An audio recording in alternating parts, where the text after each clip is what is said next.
Dos de los ejemplos más famosos del mundo del Art Deco se encuentran a pocos metros en Nueva York. Se trata del Rockefeller Center y del edificio Chrysler. El primero es un complejo de 19 edificios comerciales construido por el magnate del petróleo John Rockefeller. Y el segundo fue el edificio más alto del mundo desde 1930 hasta 1931, que tampoco es mucho tiempo por otra parte. El edificio El Moro en Ciudad de México ha soportado 5 terremotos a lo largo de su historia. Junto a él, también en Ciudad de México, podemos encontrar otros ejemplos del Art Deco, como el Palacio de Bellas Artes o la Colonia Condesa. Bombay es una ciudad plagada de edificios Art Deco, y el New India Assurance Building es una buena muestra de ello, una mezcla perfecta entre Art Deco y arte indio. El Fair Park de Dallas se construyó para celebrar la exposición centenaria de Texas en 1936.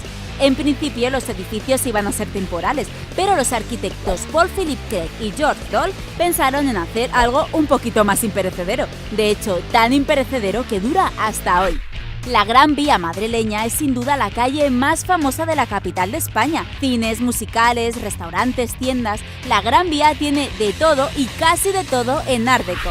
En 1931, un terremoto asoló la mayor parte de Napier, en Nueva Zelanda. Ante la evidente necesidad de reconstruir la ciudad y debido a la época, se decidió hacerlo utilizando el Art Deco. Por esto, Napier es una de las capitales del estilo arquitectónico, Maurice y Art Deco. ¿Qué te parece la mezcla?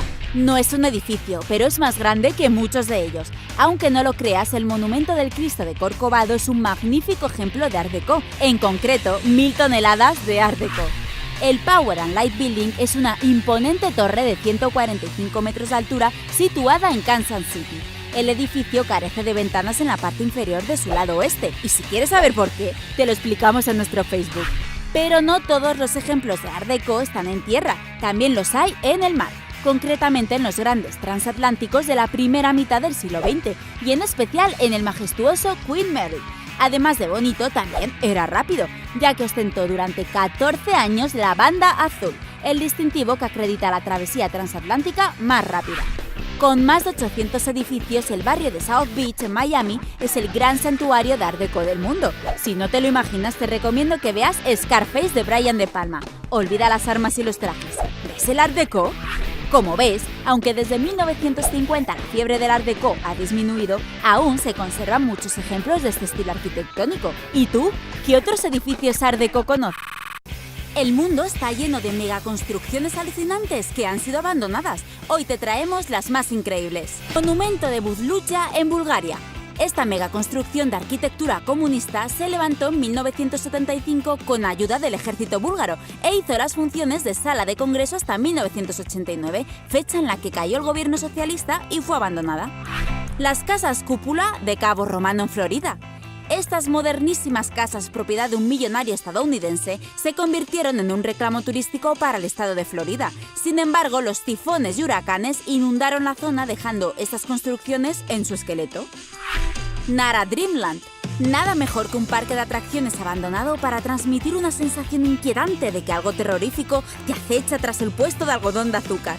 Pensado como una copia barata de Disneyland, nunca tuvo mucho éxito y acabó por cerrar en 2006. Fábrica de cohetes militares en Rusia. Después de la caída de la Unión Soviética, cientos de fábricas y bases militares fueron desmanteladas por falta de presupuesto. Esta fábrica de cohetes, situada a las afueras de Moscú, tampoco aguantó los nuevos aires aperturistas. Ciudad Xicheng en China. También llamada la Ciudad del León, esta maravilla arquitectónica de más de 1000 años permanece sumergida desde que en el siglo XX se inundara la zona para hacer una presa. Villa Epecuén en Argentina. Esta ciudad de vacaciones, situada a la orilla del lago Epecuén, fue uno de los destinos turísticos favoritos de los argentinos hasta que el propio lago rompió uno de los muros de contención e inundó la ciudad, dejándola inhabitable. Actualmente, el agua se ha evaporado y se pueden ver los restos de las construcciones. Torres Flak en Austria y Alemania. Durante la Segunda Guerra Mundial se construyeron estas 8 torres diseñadas por el propio Hitler, que servían de fortaleza antiaérea y de refugio para miles de personas. Hoy en día se intenta buscar un uso adaptado al siglo XXI para estas grandes moles imposibles de derruir. Isla de Hashima en Japón. ¿A qué te suena esta isla? Pues efectivamente salía en la película de James Bond Skyfall. Aunque ahora sirva como decorado, hasta 1971 fue una ciudad de más de 5.000 personas, propiedad de la empresa Mitsubishi. Castillo Bannerman en la isla de Polepel. Este increíble castillo a tan solo 1 hora de Nueva York se utilizó como almacén de armamento, pero tan solo 2 años después de su construcción, un par de toneladas de explosivos derribaron gran parte del edificio. En 1969, un incendio terminó por dejarlo como lo ves ahora. Ciudad de Ordos, Mongolia. Grandes avenidas, casas lujosas y todos los servicios para una ciudad situada en una de las zonas más ricas del país, gracias a los yacimientos de gas natural, pero es también la ciudad más deshabitada. Imaginaos una ciudad preparada para 1 millón de personas en donde solo viven 20.000. Inquietante, ¿verdad? La arquitectura brutalista surgió en los años 50 y perduró hasta la década de 1970. Su nombre viene de la expresión francesa béton brut, que significa cemento crudo.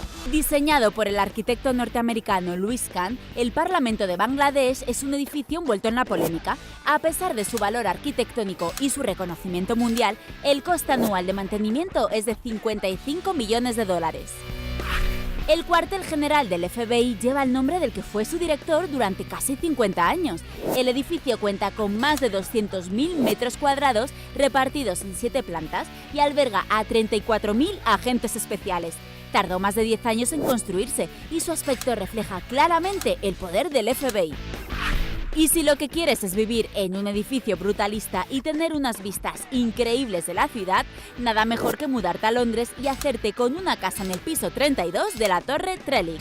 Ian Fleming, el creador de Bond y detractor de esta arquitectura, utilizó el nombre de su arquitecto, Ernest Goldfinger, para crear a su supervillano más famoso. Este espacio de viviendas, concebido como tesis fin de carrera por el arquitecto canadiense Moses Abdi, se ha convertido en uno de los edificios más emblemáticos de Canadá, formado por cubos iguales unidos de diferentes maneras a una naturaleza y vivienda gracias a las enormes terrazas y a las espectaculares vistas del río. Esta biblioteca, abierta en 1973, no solo es uno de los edificios públicos más singulares de Toronto, con su planta triangular y sus más de 4,5 millones de ejemplares, sino que es un habitual de películas distópicas como Resident Evil. Con forma de corona terminada en punta y con el hormigón tratado en blanco, este instituto es uno de los edificios brutalistas de los muchos que hay en países de la antigua Unión Soviética. Su diseño recuerda al de un componente electrónico en respuesta a los sobrios diseños de la época stalinista. La sede del ahora Banco Hipotecario se construyó en la década de 1960, siguiendo para su diseño las directrices brutalistas. La construcción se adentra en el espacio con grandes estructuras, amplitud de espacios y detalles singulares como el reloj exterior de 3 caras. Este santuario responde a un brutalismo tardío.